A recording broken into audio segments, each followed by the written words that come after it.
This is the Loan Creator YouTube. We hope this video helps. In this video, I will explain how to fill your tax file declaration form step by step. First, ensure you have the correct form, usually provided by your employer or available from the tax authority. Begin by carefully entering your personal information, such as your full name, current address, and date of birth. If you already possess a tax file number, enter it in the designated box. If you've applied for one but haven't received it yet, mark the appropriate option. This initial section is crucial for accurate processing. Next, you'll need to declare your residency status for tax purposes.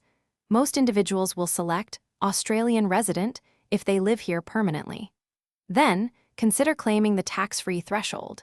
This means your first $18,200 of income each financial year will not be taxed. It's generally advisable to claim this with your main employer to maximize your take-home pay. If you have multiple jobs, claim it only with one. Now, address any outstanding student loan debts, such as a higher education loan program or student financial supplement scheme.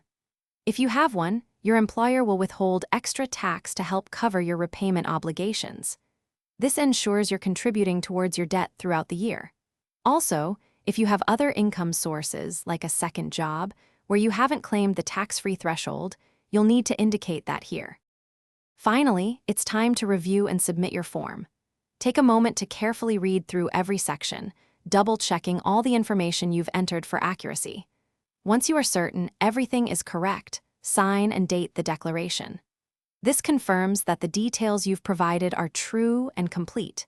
Then, promptly return the completed form to your employer so they can process it and set up your payroll correctly. Thanks for watching. Consider subscribing if we helped you.